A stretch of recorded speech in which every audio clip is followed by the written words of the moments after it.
The only video which you need to master read aloud. So what is up guys. So मेरा नाम है summer और welcome है आपका हमारी आज की वीडियो के अंदर। आज की वीडियो के अंदर हम A to Z read aloud के बारे में बात करेंगे। इफ़ यू फील लाइक कि आपका रीड अलाउड अच्छा नहीं है, आपको रीड अलाउड के अंदर प्रॉब्लम है, और इफ़ यू आर न्यू तो यार ये वाली वीडियो को एंड तक देखना। ये वाली वीडियो कंप्लीट होने तक आपको रीड अलाउड की पूरी clarity with tips with tricks, जितना कुछ भी होता है सब आपको सब कुछ मिल जाएगा इसी वीडियो के अंदर। इस वीडियो के बाद आपको रीड अलाउड की और ज़रूरत नहीं पड़ेगी आई थिंक कोई और वीडियो देखने की। एंड इसी तरीके से यार एक सीरीज़ चल रही है जिसके अंदर मैं एक एक करके सारे मॉड्यूल्स की वीडियोस लेके आऊँगा और आपको सब कुछ प्रोवाइड कराऊँगा उस मॉड्यूल्स के बारे में। इफ़ यू वांट तो आप सब्सक्राइब कर सकते हैं, चैनल को लाइक कर सकते हैं। एक प्लेलिस्ट क्रिएट हो जाएगी, आप प्लेलिस्ट सेक्शन में जाके चेक कर सकते हैं, वहाँ पे धीरे धीरे वीडियोस आ जाएंगी। आज की वीडियो के अंदर हम बात करेंगे रीड अलाउड के बारे में। तो समझते हैं रीड अलाउड होता क्या है। रीड अलाउड सबसे पहले तो हमारा स्पीकिंग का एक मॉड्यूल है, इतना सबको पता है। रीड अलाउड स्पीकिंग के अंदर आता है और फर्स्ट मॉड्यूल है जो रीड अलाउड आता है। अब देखो इसके अंदर करना क्या होता है, नाम से हमें क्या समझ आ रहा है, रीड अलाउड, रीड करना है, अलाउड करना है। मतलब एक तरीके से हमें एक पैराग्राफ दे रखा होगा, हमें उसको रीड करना है। आपको यहाँ पे दिख रहा होगा, इस तरीके से हमें एग्जाम के अंदर रीड अलाउड जोन सा है देखने को मिलेगा। You will have 35 seconds to prepare. सबसे पहले आपको जो सा पैराग्राफ है 35 सेकंड मिलेंगे, उसको प्रिपेयर मतलब आप उसको पढ़ सकते हैं, आप उसको जो भी आपको करना है। 35 सेकंड के बाद आपको एक बीप साउंड सुनाई देगी, बीप करके। आफ्टर दैट आपकी नीचे आपको बॉक्स दिख रहा है, उस बॉक्स में पहले आ रहा होगा प्रिपेयरिंग। जैसे ही आपके 35 सेकंड खत्म होंगे वहाँ पे लिखा आ जाएगा रिकॉर्डिंग। जैसे ही बीप साउंड खत्म होगी उसके बाद रिकॉर्डिंग लिखा आ जाएगा और आपकी रिकॉर्डिंग हो जाएगी स्टार्ट। और आपको बोलना शुरू करना है, जो भी मतलब वहाँ पैराग्राफ लिखा है आपको उसको एज इट इज़ रीड करना है। इतना सिंपल है रीड अलाउड का सेक्शन। अब देखो इसके अंदर क्या है, जैसे ही रिकॉर्डिंग लिखा आएगा ना वो 3 सेकंड मतलब आपने 3 सेकंड तक कुछ भी नहीं बोला, 4th सेकंड में आपका माइक्रोफोन बंद हो जाएगा और वो वाला क्वेश्चन आप अटेम्प्ट नहीं कर पाएंगे। तो जैसे ही रिकॉर्डिंग लिखा आता है और बीप साउंड आपको सुनाई देती है, आपको उसके बाद बोलना कर देना है स्टार्ट। ये बात हो गई कि रीड अलाउड होता कैसा है। अब बात करते हैं कितने क्वेश्चंस हैं जो हमें एग्जाम के अंदर रीड अलाउड के देखने को मिल सकते हैं। In exam you can expect 6 to 7 question of this. Read aloud के आपको 6 से 7 क्वेश्चन एग्जाम के अंदर देखने को मिलेंगे इजीली। और यार देखो बहुत ज़्यादा मुश्किल मॉड्यूल नहीं है ये, हम थोड़ा सा बस कह सकते हैं कि हमें पता नहीं लगता कि हमें करना क्या है। जब तक हमें पता नहीं होता ना हमें करना कैसे है, तो हमें हर चीज़ मुश्किल लगती है। मैं आपको कोशिश करूँगा इजी टू इजी वे के अंदर मैं आपको समझाऊँ और आप अच्छे मार्क्स लेके आ पाएँ with less efforts. 6 to 7 question आपको एग्जाम के अंदर इसको देखने को मिलेंगे। एंड अगर मार्क्स कंट्रीब्यूशन की बात करें यार it contribute 35 marks to speaking and 35 marks to reading. मतलब 35 मार्क्स स्पीकिंग में भी देगा और 35 मार्क्स आपको रीडिंग में भी देगा। वाई? देखो यार ये स्पीकिंग का मॉड्यूल है, आई एग्री, बट यार this is a integrate module because यहाँ पे आपको पैराग्राफ दिख रहा है, आपको उसको देख के पढ़ना है। तो आप पहले उसे रीड करेंगे, उसके बाद आप इसे स्पीक करेंगे। तो इसके अंदर आपकी स्पीकिंग स्किल्स भी चेक हो रही हैं और आपकी रीडिंग स्किल्स भी चेक हो रही हैं। This is a integrate module. काफ़ी इंपॉर्टेंट हो जाता है बिकॉज यार काफ़ी मार्क्स, क्योंकि जिसको अगर रीडिंग में भी दिक्कत आती है आप यहाँ से रीडिंग के अंदर अपने मार्क्स जोन से है ला सकते हैं और आप अपने डिज़ायर्ड स्कोर तक पहुँच सकते हैं। काफ़ी इंपॉर्टेंट मॉड्यूल आ जाता है। तो यार अभी तक हमने बात कर ली कि हमें एग्जाम में कितने क्वेश्चंस देखने को मिल सकते हैं और हमें कितने कितने मार्क्स जोन से है रीड अलाउड से मिलते हैं और कहाँ कहाँ पे मार्क्स मिलते हैं। यार अब बात कर लेते हैं हमें कैसे मार्क्स मिलते हैं, मतलब कैसे इवैल्यूएशन कैसे होती है कि हम कैसे करें और कितने मार्क्स हमें मिलेंगे। अकॉर्डिंग टू पीटी इवैल्यूएशन की बात कर रहे हैं तो आपको कंटेंट में मिलते हैं 5 मार्क्स, फ्लुएंसी के आपको मिलते हैं 5 मार्क्स, प्रोनाउंसिएशन के आपको मिलते हैं 5 मार्क्स अकॉर्डिंग टू पीटीई। अब एक एक करके बात करते हैं। देखो कंटेंट क्या होता है, कंटेंट जो भी आपको पैराग्राफ दिखा रहा है मतलब जो भी आपको पैराग्राफ दिख रहा है उसके अंदर जो भी लिखा हुआ है आप उसको कैसे रीड करते हैं, आप कितने अच्छे से रीड करते हैं, प्रॉपर कितने सारे वर्ड रीड करते हैं, उसके ऊपर आपको मिलते हैं कंटेंट में मार्क्स। फ्लुएंसी क्या होता है, फ्लुएंसी होता है एक तरीके से आप कितने फ्लो में बोल रहे हैं, आप अटक नहीं रहे, आप जोन से है वर्ड्स को रिपीट नहीं कर रहे, आप अच्छे से पॉजेज दे रहे हैं और एक फ़्लो के अंदर बोल रहे हैं। एक तरीके से आप फ्लुएंसी को मान सकते हैं एक फ़्लो, आप कितने फ़्लो में बोलते हैं उसके ऊपर आपको फ्लुएंसी के मार्क्स मिलते हैं। और प्रोनाउंसिएशन एक तरीके से आप वर्ड को कितनी क्लैरिटी से बोलते हैं, कैसे बोलते हैं, और बेसिकली आप एक वर्ड को जो सा है किस एक्शन में बोलते हैं, ये सारा कुछ आ जाता है हमारे प्रोनाउंसिएशन के अंदर। तो यार देखो ये हो गया कि पीटी जो कहता है, बट मेरा एक्सपीरियंस या फिर और जितने लोग हैं जिन्होंने एग्ज़ाम दिया, मैंने एग्ज़ाम दिया, तो उनके एक्सपीरियंस के अकॉर्डिंग और यार ये काफ़ी ज़्यादा बहुत सारे और भी लोगों ने बताया है कि आपके कंटेंट और प्रोनाउंसिएशन इतने मैटर नहीं करते in speaking section then fluency. देखो, आप यार दो लोग बात कर रहे हैं, एक आपको एग्जांपल दे रहा हूँ, दो लोग बात कर रहे हैं और मेरे को इंग्लिश चलो आती है, थोड़ी बहुत आती है, एक सामने जो सा एक और बंदा है उसको इंग्लिश आती है अच्छे से, वो मेरे पास आ रहा है, वो मेरे को फ़्लो में बोल रहा है, बात कर रहा है मेरे से फ़्लो में, और मेरे को समझ कम वर्ड आ रहे हैं, मेरे को कम चीज़ें समझ आ रही हैं, बट मेरे माइंड में एक इम्प्रेशन आ गया कि यार हाँ ये बंदा भाई कितने फ़्लो में बोल रहा है, भाई इसको तो ज़रूर आती होगी ये चीज़। तो सेम विद इसके अंदर भी आप यार देखो, आप फ्लो के अंदर बोलेंगे, कंप्यूटर को लगेगा कि हाँ यार बंदे का फ्लो अच्छा है, इसको इंग्लिश आती होगी, वो भले ही आपके दो चार वर्ड उसको कम भी समझ आएंगे तो आपको मार्क्स वो दे देगा। तो यार इसी तरीके से हमें फ्लो मेंटेन करना है, कंटेंट और प्रोनाउंसिएशन पे इतना ध्यान नहीं देना। लोग क्या करते हैं, वो पूरा बोलने के चक्कर में ना अटक जाते हैं। लाइक आपको नीचे एग्जांपल दिख रहा होगा, अब most of the time when we see a dog wagging its tail it is friendly and wanted to be petted, however this is not always true. Wagging tail only shows us that the dog is excited. तो यार इस तरीके से लोग पूरा बोलने के चक्कर में मतलब वो तो भूल ही जाते हैं कि यार फ्लुएंसी भी होती है कुछ तो, और उन्हें लगता है कि हाँ यार मैं तो पूरा बोल के आया हूँ, मेरे को तो मार्क्स मिलेंगे ही मिलेंगे। बट यार आपको इस केस में मिलेंगे 0 मार्क्स। वाई? बिकॉज यार आपकी अगर फ्लुएंसी ख़राब होगी स्पीकिंग के अंदर तो आपको कोई भी मार्क्स नहीं मिलेगा।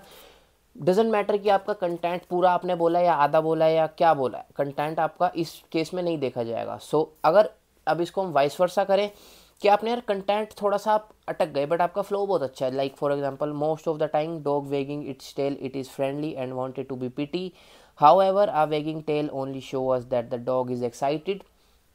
फ्लो के अंदर है, एक लाइन मैंने बीच में नहीं भी बोली, आपको शायद पता भी ना लगा हो। सो इस तरीके से आपको जो सा कंटेंट पे फोकस नहीं करना, आपको फ्लुएंसी पे फोकस करना है। अब कौन कौन से पॉइंट हैं जिसको हमें माइंड में रखना है जिससे हमारी फ्लुएंसी अच्छी होगी, अब उसके बारे में बात कर लेते हैं आपको कि एग्जैक्टली किस वे में आपको एग्जाम के अंदर क्वेश्चन जो सा है वो करके आना है। सो हमारा पॉइंट नंबर आ जाता है 1, विच इज़ नो हेजिटेशन।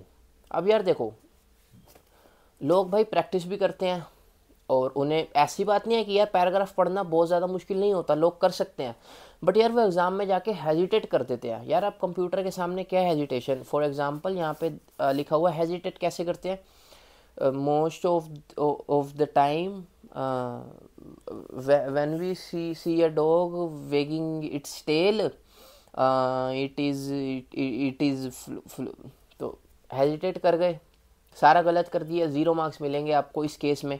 इस तरीके से आपको नहीं, आपको जो सा है सिंपल रीड करना है। Most of the time when we see a dog wagging its tail it is friendly and wanted to be पेटेड।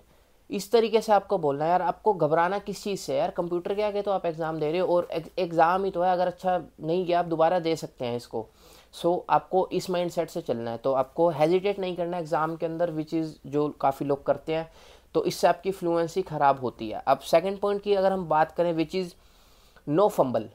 अब यार लोग कई बार फंबल भी कर जाते हैं। अब फॉर एग्जांपल कोई मेरे को वर्ड नहीं आ रहा, जैसे वेगिंग वर्ड मेरे को नहीं आता, अब लोग कैसे पढ़ेंगे इसे। Most of the time when we see a dog wagging its tail it is friendly and wanted to be petted. तो इस तरीके से वर्ड को ऐसे बार बार कोई वर्ड पे फंबल कर रहे हैं, तो यार ये आपको एग्ज़ाम में नहीं करना है। सो आपको एक फ्लो मेंटेन रखना है, आपको अपने माइंड में होना चाहिए भाई कुछ हो जाए कंटेंट जैसा मर्जी बोलूँ मैं, आपको बोलना है, ऐसी बात नहीं कि आप कंटेंट नहीं बोलेंगे, बट आपको फ्लो नहीं तोड़ना है, आपको एक फ़्लो बना के रखना है, एक रिदम बना के रखनी है। सो ये गलती है जो उनसे हमें नहीं करनी, जिससे हमारी फ्लुएंसी ख़राब हो सकती है। और उसके बाद आ जाता है नॉट स्पीक फास्ट। भाई लोग क्या गलती करते हैं, वो सोचते हैं फ्लो के चक्कर में ना वो बहुत तेज़ बोलते हैं, वो सोचते हैं भाई बहुत तेज़ बोलेंगे तो हमें फुल मार्क्स मिल जाएंगे, विच इज़ अ मिथ।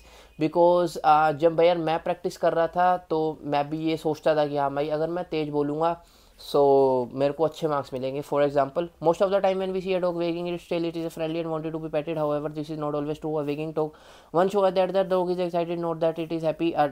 यार भाई कुछ समझ आया आपको, कुछ समझ आया कुछ, तो इसी तरीके से कंप्यूटर को भी एक वर्ड नहीं समझ आएगा और आपको दे देगा वो 0। फ्लुएंसी कई बार क्या होता है ना, एप्लीकेशन में हम प्रैक्टिस करते हैं, हम तेज़ बोलते हैं तो हमें फ्लुएंसी के अंदर वो मार्क्स दिखाता है। बट यार देखो, एक थर्ड पार्टी एप्लीकेशन और एग्ज़ाम बहुत ज़्यादा फ़र्क होता है। तो आपको एग्ज़ाम के अंदर तेज़ नहीं बोलना है, ठीक है। अगर आप बोलेंगे आपको कंटेंट में 0 मार्क्स मिलेंगे और सब कुछ ख़राब हो जाएगा, प्रोनाउंसिएशन 0, एक वर्ड नहीं समझ आएगा, आपको क्या मार्क्स मिलेंगे। सो इस तरीके से आपको बहुत तेज़ नहीं बोलना है। नेक्स्ट है नॉट स्पीक स्लो। अब यार कुछ लोग ऐसे भी होते हैं जो सोचते हैं कि यार मैं स्लो स्लो बोलूँगा तो मेरी एक जोन सा है। अब for example, most of the time when we see a dog wagging its tail it is friendly and wanted to be petted, however this is not always true.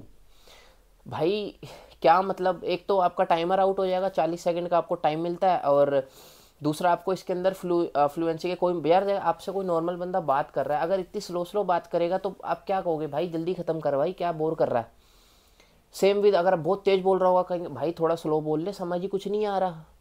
भाई read aloud के अंदर आपको उस तरीके से बात करना है जैसे आप नॉर्मल बात करते हैं, आपको एक नेचुरल स्पीड के अंदर जोन सा है बोलना है।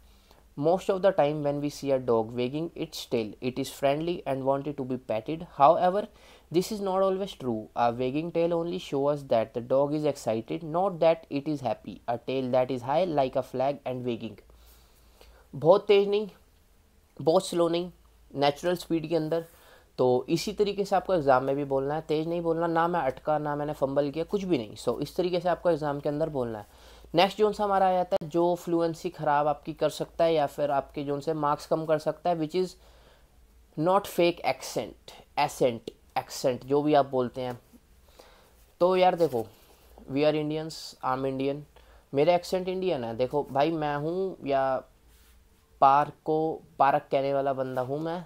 सो एक्सेंट तो यार देखो, अब एकदम से ब्रिटिश या अमेरिकन एक्सेंट हम नहीं कर सकते, अगर हम कोशिश करेंगे सो यार हमें मार्क्स हमारे कट जाएंगे। अब भाई कई लोग कंप्यूटर को इम्प्रेस करने के पीछे कैसे बोलते हैं, मैं कोशिश करता हूँ। Most of the time when we see a dog wagging its tail it is friendly and wanted to be पेटेड।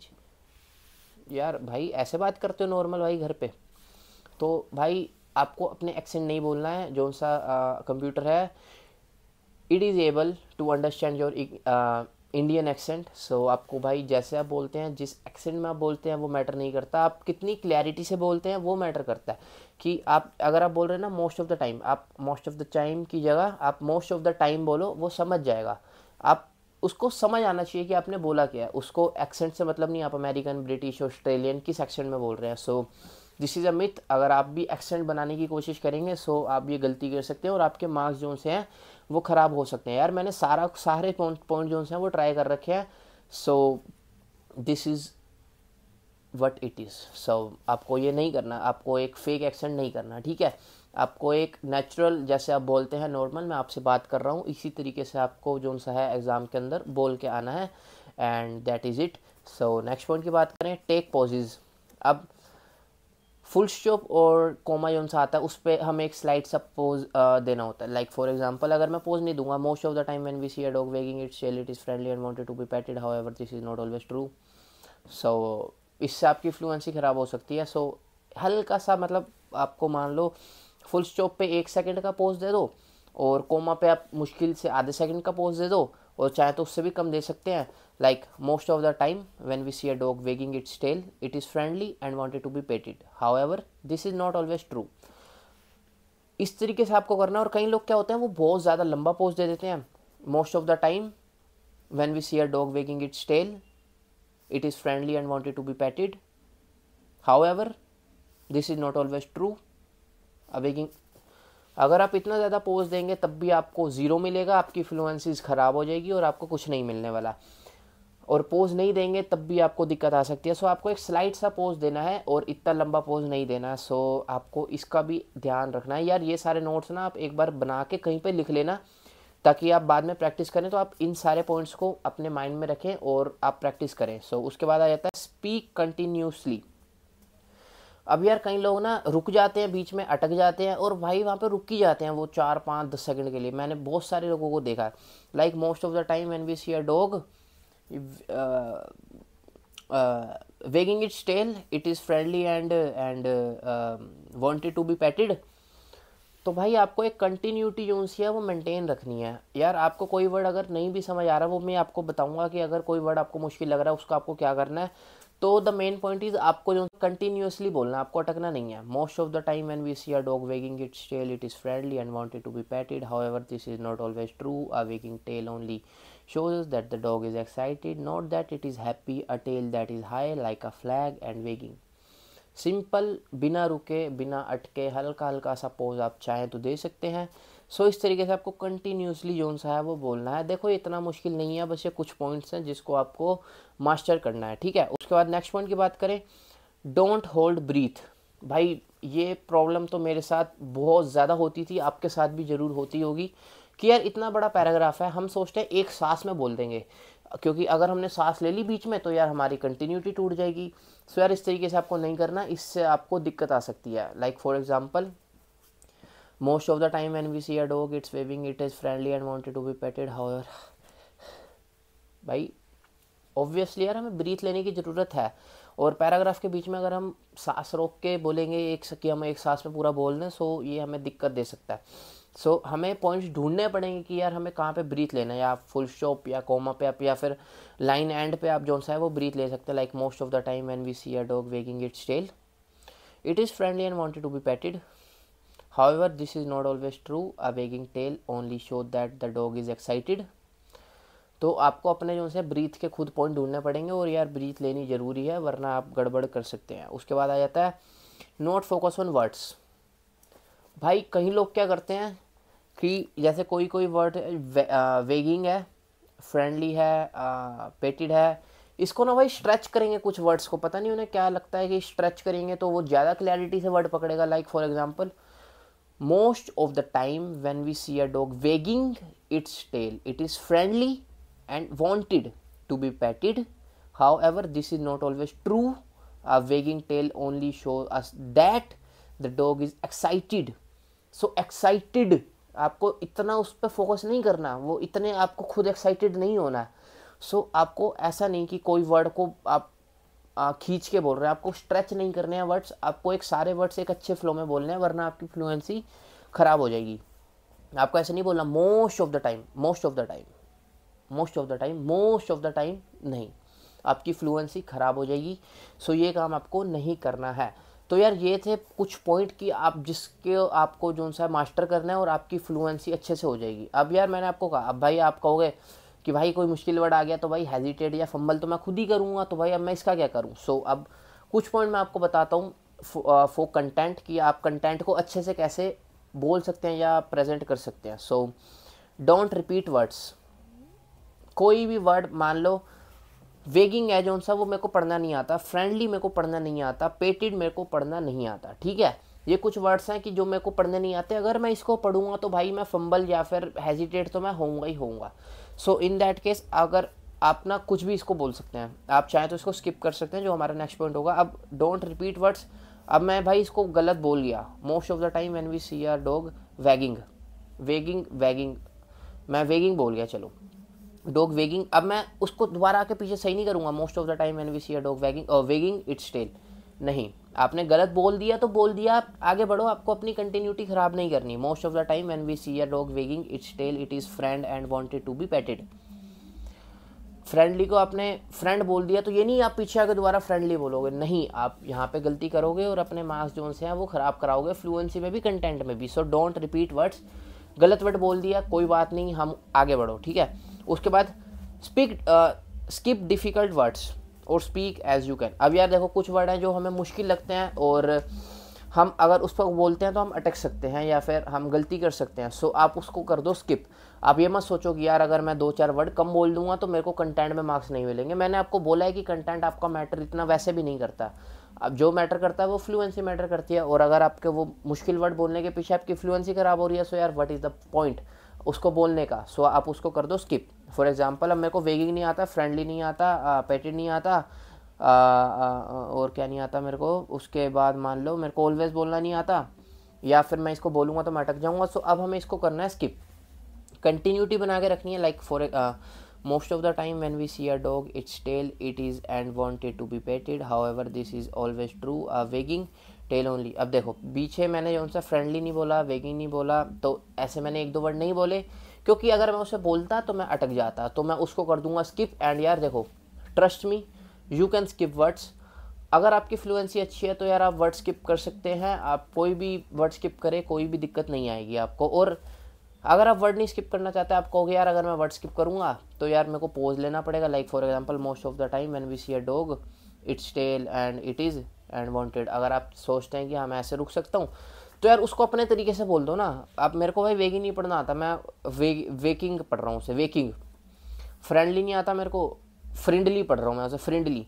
आप पढ़ो, अपना फ्लो नहीं तोड़ना। Most of the time when we see a dog wagging its tail and it is friend and wanted to a petted, however it is not always true. Wagging अपने word को आप घुमा के बोलो, आपका फ्लो नहीं टूटना चाहिए, जो कि आपका मेन चीज़ है। आपका अगर फ्लो टूटा तो आपका जो सा है क्वेश्चन ख़राब हो जाएगा। सो मैंने आपको बहुत सारे पॉइंट बता दिए जिससे आप अपना फ्लो अच्छा कर सकते हैं। फ्लुएंसी आप अच्छी करिए, इसकी आप प्रैक्टिस करिए जितनी हो सकती है। और उसके बाद आ जाता है प्रोनाउंसिएशन। एज आई सेड कि अगर आपकी फ्लुएंसी अच्छी होगी, आपकी प्रोनाउंसिएशन ऑलरेडी अच्छी हो जाएगी ऑलरेडी। सो प्रोनाउंसिएशन के इतना कोई मैटर नहीं करता, मेन फ्लुएंसी मैटर करती है। और आपका कंटेंट मैंने आपको बताया कि आप अगर चाहें तो कुछ वर्ड्स को स्किप कर सकते हैं, अपने वर्ड अपने आप से अपने वे में उसको बोल सकते हैं, उससे फ़र्क नहीं पड़ता, एक्सेंट से कोई फ़र्क नहीं पड़ता। आप इंडियन हैं, आप इंडियन तरीके से बोलिए और कोई भी दिक्कत आपको नहीं आएगी। तो यार इस तरीके से आपको रीड अलाउड जोन से है करने हैं। देखो प्रोनाउंसिएशन के अंदर अगर मैं बात करूँ ना, यार लोग सोचते हैं कि ना हॉस्पिटल को यार हॉस्पिटल तो खैर नहीं बोलना चाहिए, ये तो ज़्यादा ख़राब हो गया। या चलो कोई कोई वर्ड है यार। अब पार्क को मैं पार्क बोलता हूँ, ठीक है। तो यार मैं पार्क चाहूँ तो भाई बोल सकता हूँ यार। मैं एक्सेंट में पार्क पार्क नहीं करूँगा, क्योंकि मैं उससे कर ही नहीं सकता। मैं भाई कितने वर्ड हैं यार जो मैं ऑलरेडी पहले से पढ़ लूँगा कि हाँ यार ये आया तो मैं ऐसे बोलूँगा, तो यार अटक जाऊँगा।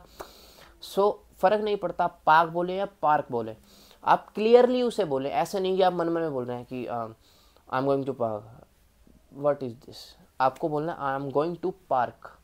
आप पार्क ना भी बोलिए, पार्क बोलिए, बट क्लियरली बोलिए। आपको अपने अंदर वर्ड मन मन में या नाक से नहीं बोलने, आपको क्लियरली मुंह खोल के बोलना है और साफ बोलना है, अटकना नहीं है। और फ्लो के अंदर बोलना है, कंटिन्यूटी मेंटेन रखनी है, हल्के हल्के पॉजेज लेने हैं और बहुत तेज़ नहीं बहुत फास्ट नहीं, एक नॉर्मल पेस से आपको बोलना है। And definitely you will get full score or desired score in read aloud. So this was all about read aloud. तो I hope आपको वीडियो अच्छी लगी होगी, लाइक कर देना, चैनल सब्सक्राइब कर देना, और कोई और भी अगर प्रैक्टिस कर रहा है तो शेयर कर देना। और आप मेरे को इंस्टाग्राम पे फॉलो कर सकते हैं और मेरे से चाहें तो कोई भी क्वेश्चन पूछ सकते हैं इंस्टाग्राम पर, पीटी से रिलेटेड, वीज़ा से रिलेटेड। और अगर आप पीटी की तैयारी करना चाहते हैं तो आप मेरे यूट्यूब चैनल से पढ़ सकते हैं, और प्लेलिस्ट मैं जो है वो बना दूंगा, आप जाके चेकआउट कर सकते हैं। उस पर धीरे धीरे सबके ऊपर वीडियोस आ रही हैं। सो और अगर आपके पास टाइम नहीं है तो आप मेरी ओल्ड वीडियोस भी देख सकते हैं एंड उसको प्रैक्टिस कर सकते हैं। आप प्रैक्टिस के लिए आप कोई भी एप्लीकेशन यूज़ कर सकते हैं, चाहे तो गूगल से भी पढ़ सकते हैं और ChatGPT से भी, और कुछ पीटी की एप्लीकेशन है वहाँ से भी पढ़ सकते हैं। सो